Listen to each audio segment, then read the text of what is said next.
Ընկերներ, հիմա ձեզ մի բան եմ ցույց տալիս, որ երևի թե շատերիդ կզարմացնի։ Բելգիայի ծովում ենք, հյուսիսային ծովն է այստեղ։ Օրվա տարբեր ժամերին ծովը գալիս է առաջ ու գնում է հետ։ Եկեք գնանք հիմա նշան անենք, թե որտեղ է գտնվում ծովը ու կհանդիպենք արդեն երեկոյան։ Նայեք, ուրեմն հիշում ենք այս դրոշը ու տեսեք ծովից ինչքան է հեռավորության վրա։ Արդեն երեկոյան ժամը, ընկերներ։ Հիմա ձեզ ուզում եմ ցույց տամ ծովը, բայց այն դրոշը արդեն հանել են։ Կամաց այդ դրոշը ծովը որ հետ էր գնում, հետ էին տանում։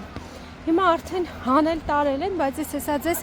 թրջված տեղերով ցույց կտամ մոտավորապես ինչքան է ծովը հետ գնացել։ Տեսեք, այս թաց տեղից սկսվում է ու հիմա տեսեք ուր է հասել ծովը։ Ուղիղ ժամանակով որ նկարեմ երկար կտևի մինչև հասնեմ այնտեղ, բայց հələ պատկերացրեք ուր է հասել։ Նայեք այսենց շենքերով կկողմնորոշվեք։ Հիմա հասնեմ այնտեղից, տեսեք շենքերը ինչ փոքր են երևում։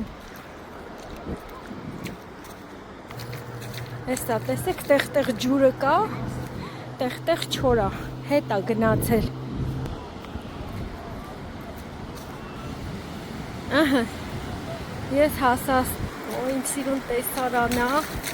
ես հասա ծովին։ Հիմա դե նայեք շենքերը ուր մնացին, տեսաք ինչքան է եկել։ Այն ամենադիմացի հատվածը, տեսեք խոնա վերևում է գծով։ Այ այդքան եկել է հետ ծովը։ Հրաշք։ Դե հիմա ասեք, կյանքում sense բան տեսել եք, թե չէ, բացառությամբ այստեղ ապրողները հաստատ կիմանան, բայց շատերի համար սա հետաքրքիր բան է։ Ինչպես է ծովը առաջ գալիս ու հետ գնում։